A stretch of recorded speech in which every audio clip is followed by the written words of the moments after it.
I'm gonna press this. I need to sign. Outside. What? Oh. Hi, Axel. Hey, Joey. You want to call at 5 today? Yeah. We can play Subway Surfers. At 5, okay? Yeah. Okay.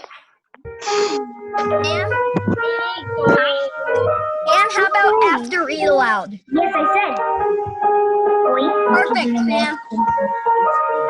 Oh, yeah. Are you playing the piano, Sam? No, you. yes, my brother's playing the piano again. Joey, are you calling me after read aloud?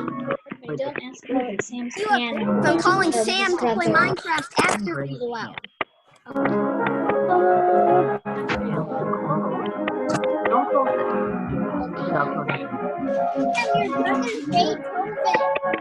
Guys, the invite is disabled. Here. Play with piano. The invite is still there. What are you doing? What are you doing? Guys, who's playing the piano? Playing Sam's brother. Piano. Hey, so, what are you doing? Wait, where's the switch?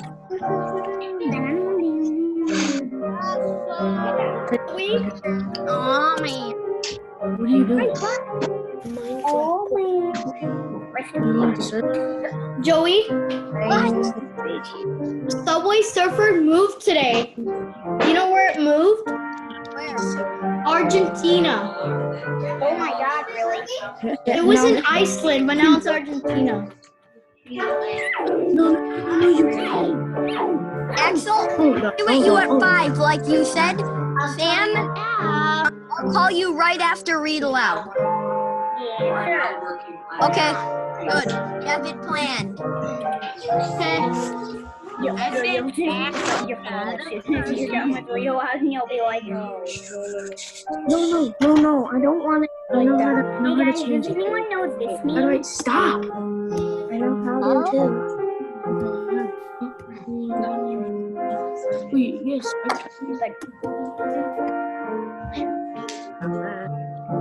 You know what we can do? Has anyone watched Revenge by Trump with Bobby? Oh man, like Did you make it right? Can you show me? Show me. play the piano. I don't think Ivan's responsible. It's good. Hey. It's very good. Hi, Olden. Why would you choose to disconnect your audio? Remember That the doesn't Yule make sense. project? And look at Gavin. Let's see if we can do jacket. This was encyclopedia today.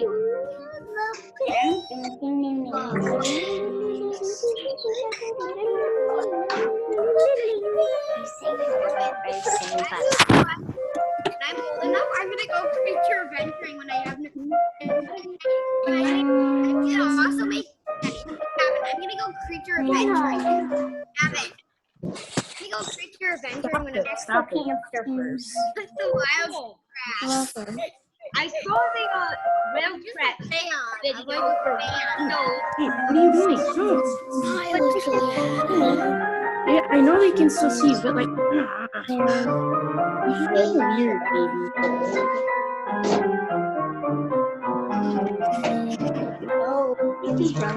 I'm just missing. Hi guys, can you hear me? Yes? Okay, great. Thank you. Okay, then I need you to move. All right. So I have everybody muted. Hear you. Hold on. I don't have everyone muted. I'm muting your. There we go. Okay. So that we can start, and I don't see Ava here yet. Ava's not here yet, is she? No. So hopefully she joins us and then we can wish her a happy birthday. after we're done reading. So I'm going to go ahead and get started. Oh, wait, I did want to talk to you guys about something first. So if I could just quick get your attention before we start reading, to talk about the expectations for the math, the daily math, just so everybody has heard this from me. Raise your hand if you have noticed daily math showing up for you in your inbox, not inbox, but on your Google Classroom. Okay, good. Raise your hand. Go ahead and put those hands down. Now raise your hand if you are able to find your assignments in Google Classroom all by yourself without a parent helping you. Let's just see. Yes, good. I see lots of hands. Excellent. Okay. That's great, because what I would like to see happening, thank you, you can put your hands down. What I'd like to see happening now is that you are taking more and more responsibility for managing your assignments and making sure you understand what to do and getting them done.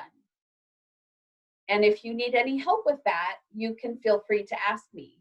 But I know that you need your parents to help you with certain things.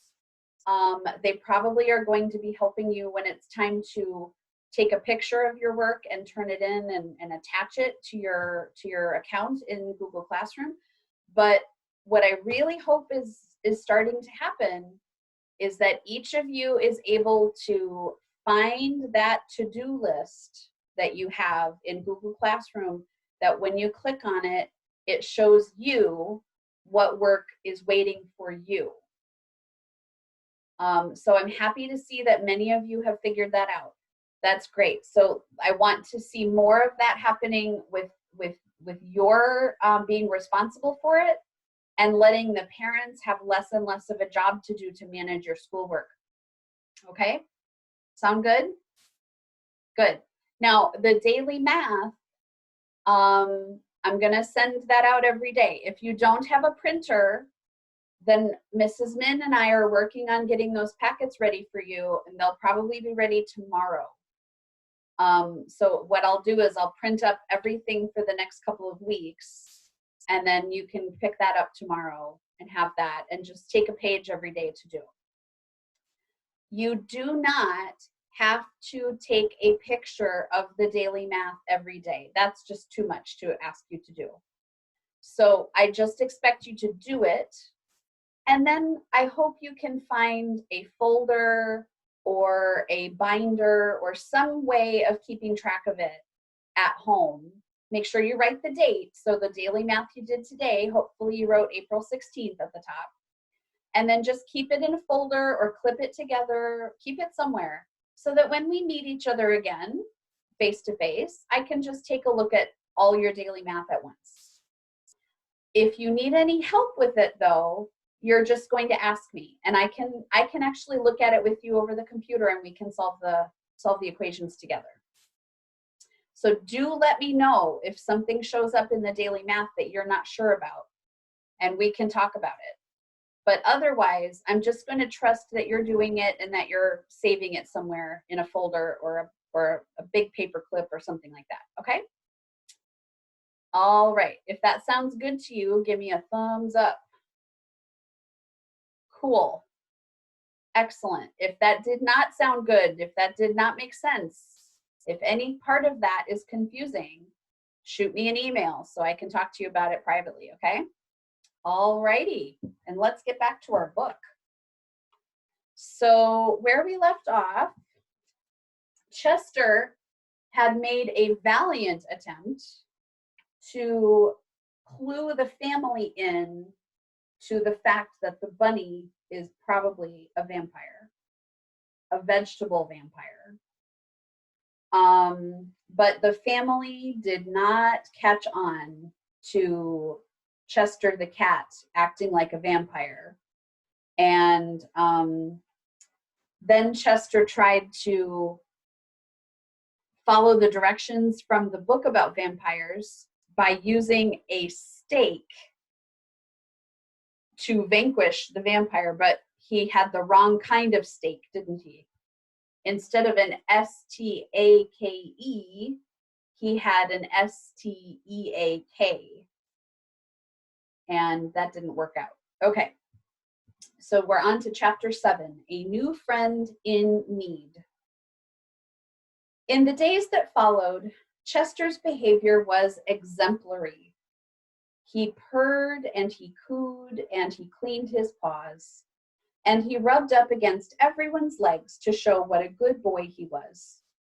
I was getting worried. Chester acts that way only when he has something devious in the back of his mind, but I didn't know what it was. He had tried everything in the book to get rid of vampires, and all his efforts had failed. But I knew from the expression on his face that something was definitely up. Of course, I didn't know for certain because he had not spoken to me since the stake incident. I guess he realized that my heart just wasn't in the destruction of the bunny vampire. In fact, I was kind of beginning to like the little fellow. The Monroes were relieved by Chester's improved behavior. They didn't know how to account for his strange doings, but to their credit, they were willing to let bygones be bygones. The only disturbing factor in all our lives was the reappearance of the white vegetables each morning in the kitchen. And yet, after a few days, even that stopped, and life seemed to return to normal. One evening, I dropped by Benicula's cage to chat. I'd found myself doing that more and more since Chester had stopped talking to me. Of course, Benicula didn't talk back, but he was a good listener. I'd begun to think of him as a friend. A strange one, granted, but one can't always choose one's friends. I was distressed this particular evening to see that he was dragging his ears, as it were. He looked tired and listless. I felt his nose, and it seemed a little warmer than it should have been. I became alarmed.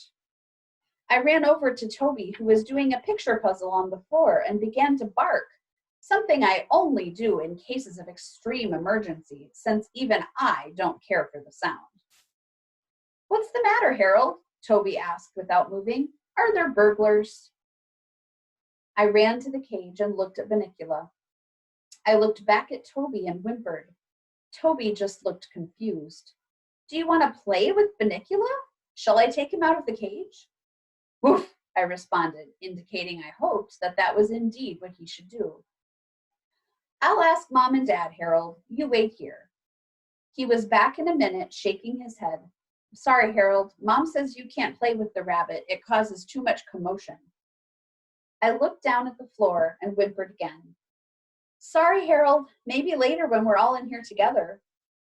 I regarded Benicula, whose eyes met mine. He gave a little shudder, and I felt like crying. My friend was sick, and I didn't know what to do. I wished I could tell Chester, but I knew it was no use. He was just too mad at me. I would have to sort this one out on my own. That night, I couldn't sleep worrying about Benicula. I decided to go downstairs and check on his condition. What I saw when I entered the living room horrified me. Benicula was out of his cage on the floor, while Chester stood in front of him, a piece of garlic around his neck, and his arms outstretched, blocking the kitchen door. Suddenly, it all fell into place. Chester was starving Benicula. Of course, that's why he seemed so listless, and that's why the vegetables had stopped turning white. Chester had made it impossible for Benicula to eat. "Chester!" I cried.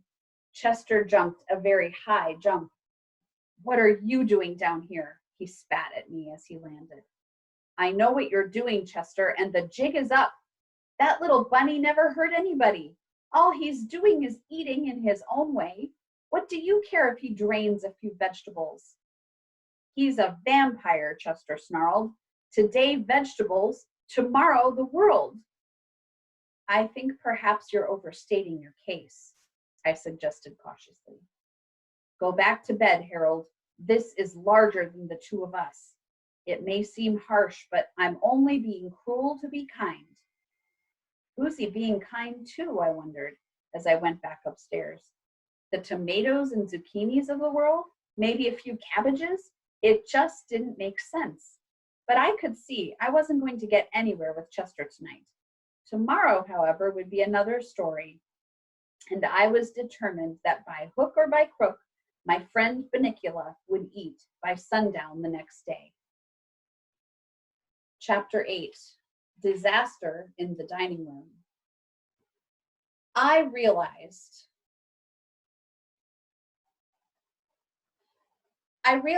that there was nothing I could do for Benicula during the day since he was sleeping, but that gave me time to plan my strategy. At first, I thought I would bring food to his cage, but then it occurred to me that Chester must be taking everything away that was given to him. Pete and Toby usually left lettuce for Benicula during the day while he was sleeping, and Chester, ever watchful, probably nabbed it each evening just before the rabbit woke. No, there would have to be another way. I thought and thought all afternoon, and I could see that Chester had done a good job of isolating Benicula from his food. There was no way I could think of to overcome Chester's game plan. As evening drew closer, and I grew more and more frantic, I stumbled into the dining room and saw the answer to my problem sitting before me on the table. It was a big bowl of salad. All I had to do was get Benicula to the salad and let him get his fill before the family came in to eat. With that funny white dressing on it, they would never notice if a few vegetables were white. I ran to the hallway to check the clock. 6:15. It would be 15 minutes before the sun went down and Benicula woke up. I would then need at least 5 minutes to get him from his cage to the table and feed him. All I had to do was make sure no one came into the room until he had finished. I needed a good 20 minutes at least. I went back into the living room. Chester was asleep on his brown velvet chair, shedding in his sleep, still worn out from the previous night's activities. I checked upstairs. Toby was reading in his room, the last chapter of Treasure Island, I noted. Pete, who should have been doing his homework, was listening to records in his room. I ran down to the kitchen. "Hello, Harold," Mrs. Monroe said as I came through the door. "What's new?" "Other than a rabbit starving in the next room and an imminent attack on your salad bowl, nothing," I thought. I stood at her feet and panted.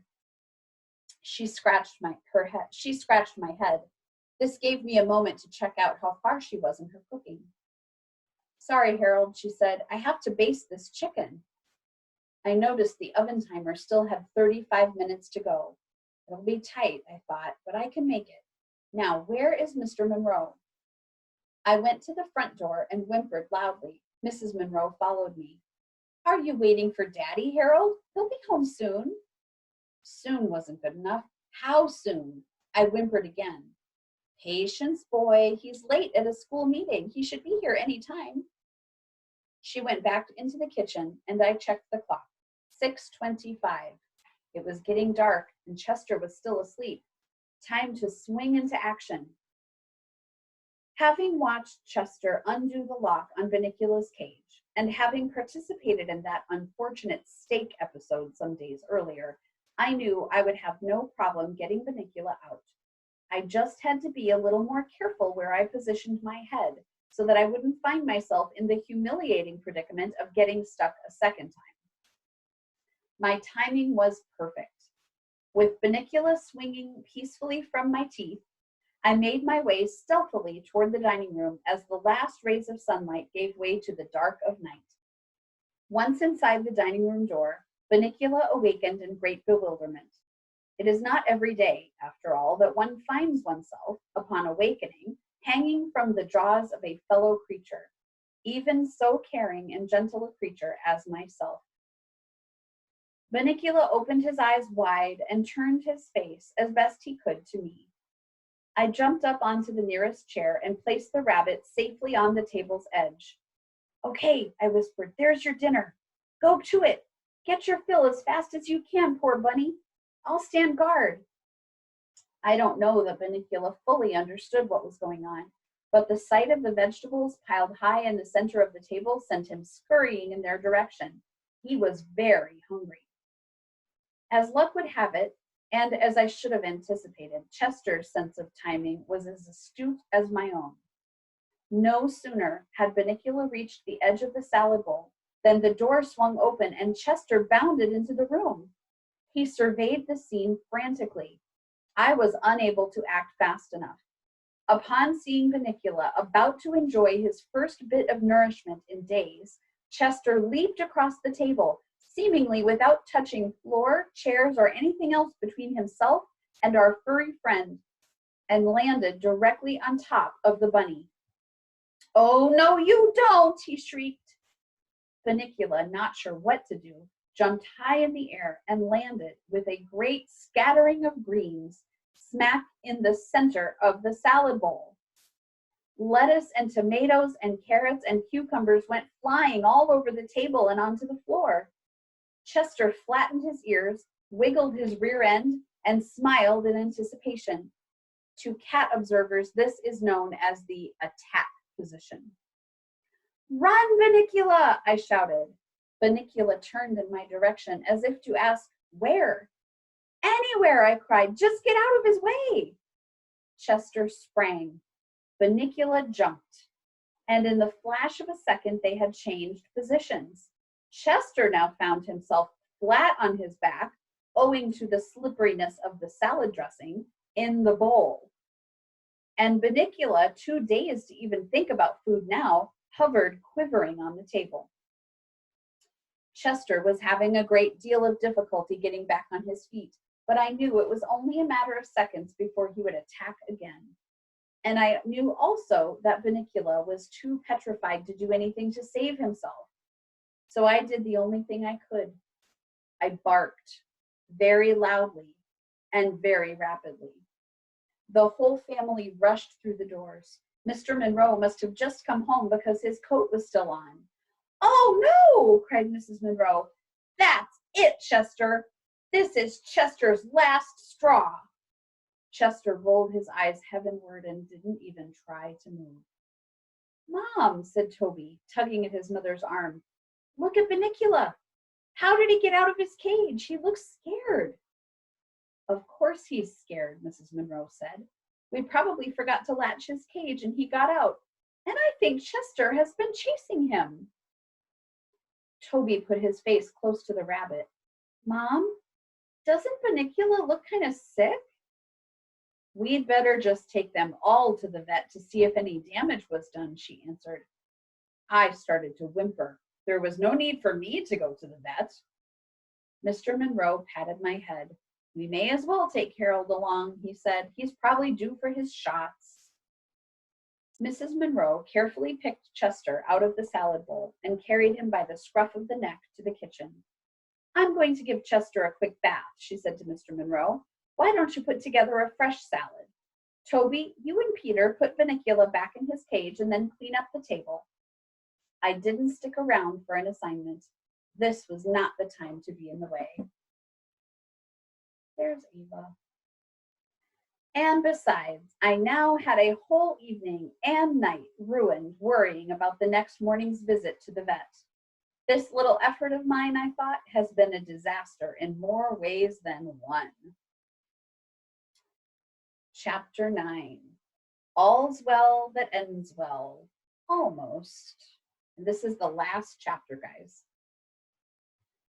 Looking back on that night, I remember thinking that this whole mess could never be resolved happily. What would become of Bunnicula, my new friend, who was suffering from starvation? And what of Chester, my old friend, who seemed to have flipped his lid? And, if you'll pardon the expression, was in the doghouse with the Monroes. Of far greater concern at that time, of course, was my own future. For on that night, all that consumed my thoughts was the fear of the next day's injections. It all seemed hopeless indeed. But looking back on the next day, I can tell you that happy endings are possible, even in situations as fraught with complications as this one was. Early the next morning, we all piled into the car, some of us with greater reluctance than others, and trundled off to the vet. And by afternoon, we were on our way to solving our problems. The vet worked everything out very nicely. He discovered that Bunnicula was suffering from extreme hunger. I could have told him that. Rather than jar his fragile stomach with solid foods, the doctor decided he should be put on a liquid diet until he got better. So Bunnicula was immediately given some carrot juice, which he drank eagerly. After he finished, he looked over at me with a great grin on his face and winked. Chester was diagnosed as being emotionally overwrought. It was suggested that he start sessions with a cat psychiatrist to work out what the doctor called a case of sibling rivalry with Bunnicula. I asked Chester later what a sibling was, but he was still not speaking to me. So I looked it up. It's like a brother or a sister. And sibling rivalry means you are competing with your brother or sister for attention. I wasn't sure this was Chester's problem, but it sure explained a lot about Toby and Pete. As for me, well, I came out the best.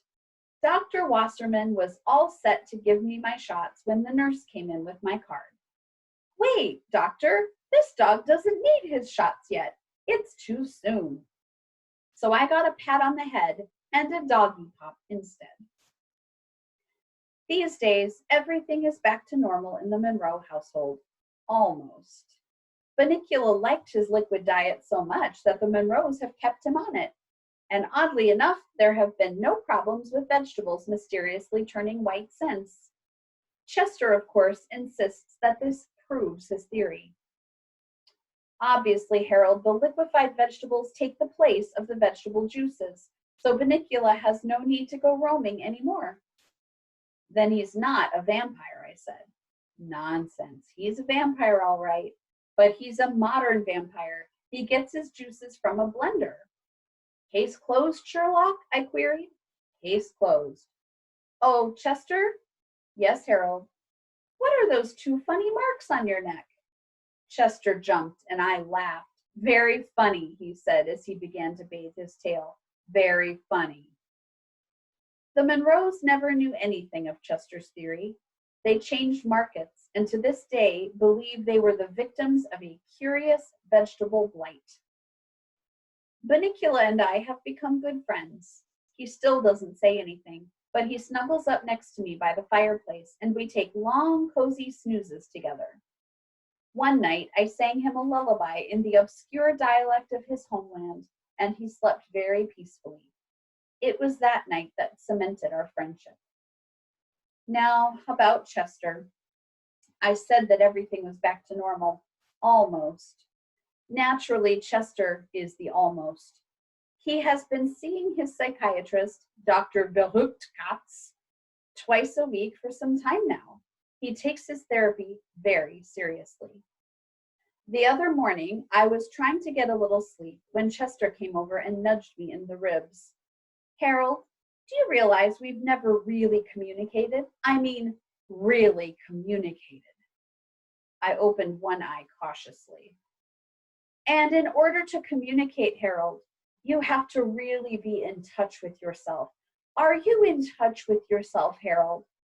Can you look yourself in the mirror and say, I know who I am. I am in touch with the meanness that is me, and I can reach out to the you-ness that is you. I closed my eye. I'm used to this by now. He talks like that all the time. He no longer reads Edgar Allan Poe at night. And once he concluded that he had been right about Bunnicula, there has been no more talk of vampires. The mark of the vampire sits, its usefulness obsolete, on its shelf. Right now, he's reading Finding Yourself by Screaming a Lot. And the other night, When I heard the most awful noise coming from the basement, I didn't even bat an eyelid. I knew it was just Chester finding himself, as he calls it. He explained to me that he's getting in touch with his kittenhood. And I've told him that's fine, just to let me know when he's going to do it so I can be elsewhere. I've had enough trouble from Chester's adventures. So that's my story, and the story of a mysterious stranger who no longer seems quite so mysterious and who is definitely no longer a stranger. I've presented the facts as clearly as I could, and I leave it to you, dear reader, to draw your own conclusions. I must now bring this narrative to a close, since it is Friday night, Toby's night to stay up late and read, and I can hear the crinkling of cellophane. I can only hope it covers 2 chocolate cupcakes with cream filling. And that is the end of Bunnicula. So that was a short one.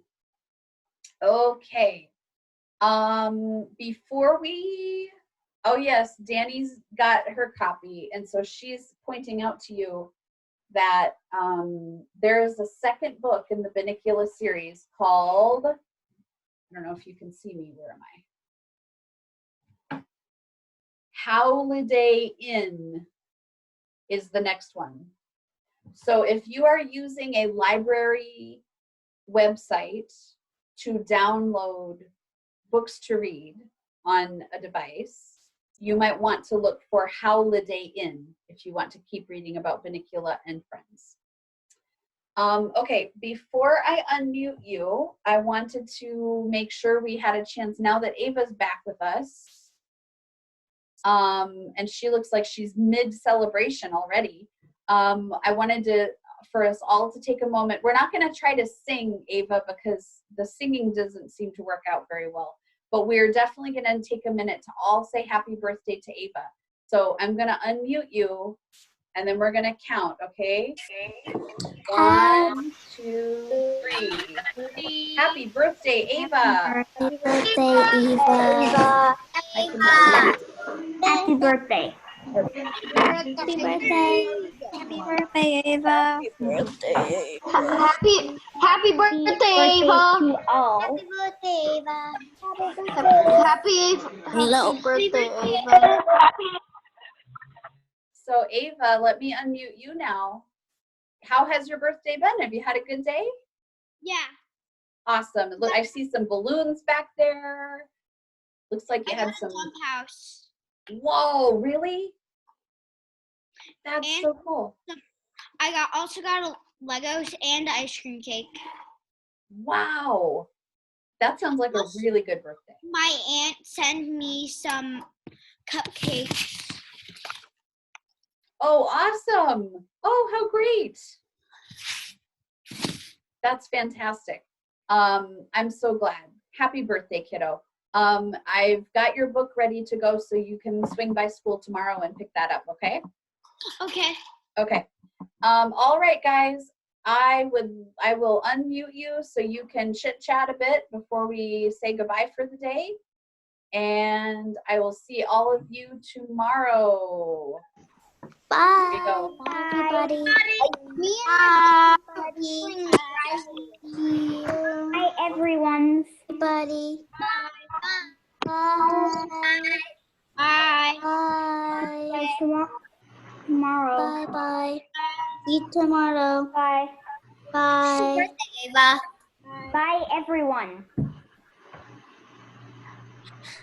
See you at Bye, Read guys. Aloud. Bye. Bye. Bye. Bye. Bye. Bye.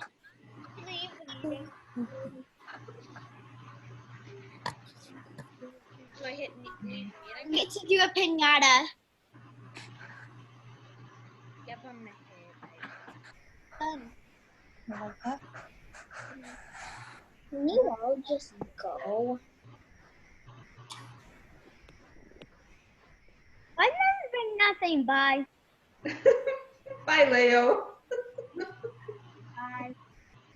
Bye. What do you mean?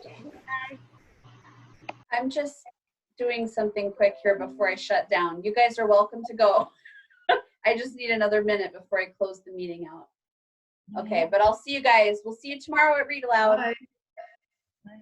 Bye.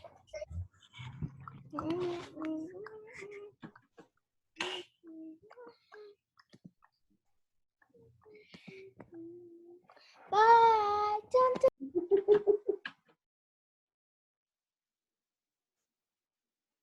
Bye. Bye, guys.